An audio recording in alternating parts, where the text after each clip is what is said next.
இன்றைக்கி முட்டை பஜ்ஜி செய்ய போகிறோம். வாங்க பார்க்கலாம். சின்ன சின்னதாக கட் பண்ணியிருக்கேன். இந்த வெங்காயம் 3 வெங்காயம் எடுத்திருக்கேன். பச்சை மிளகாவும் இஞ்சியும் சின்ன சின்னதாக கட் பண்ணுது. கொத்தமல்லி நல்லா பொடியாக கட் பண்ணியிருக்கிறது.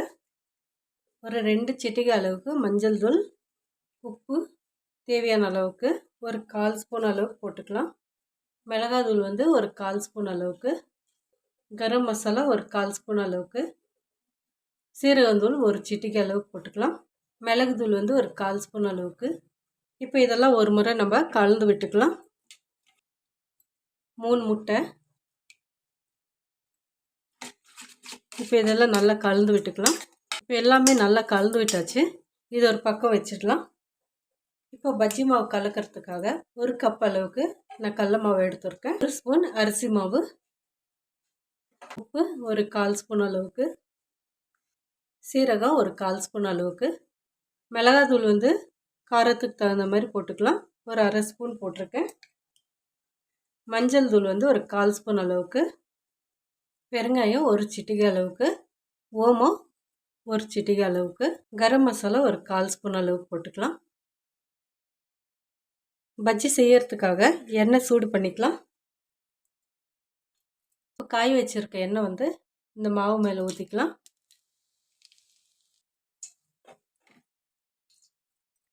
கொஞ்சமாக தண்ணி விட்டு ஒரு மீடியமாக கலந்துக்கலாங்க.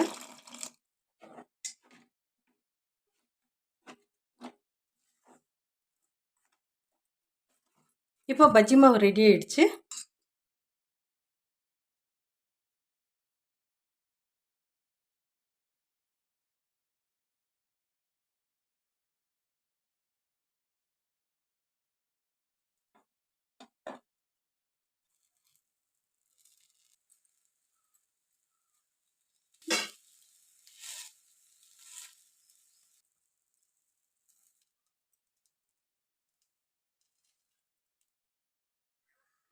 இப்போ முட்டை பஜ்ஜி சுட்டுக்கலாங்க.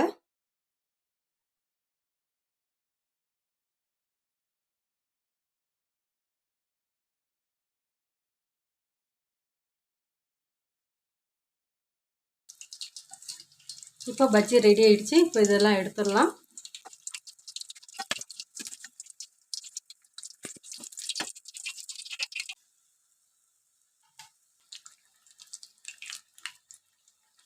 முட்டை பஜ்ஜி ரெடி ஆயிடுச்சுங்க. உங்களுக்கு பிடிச்சமான ஒரு சட்னியோடு சாப்பிட்டு பாருங்கள். ரொம்ப நல்லாயிருக்கும். இந்த மாதிரி நீங்களும் செஞ்சு பாருங்கள்.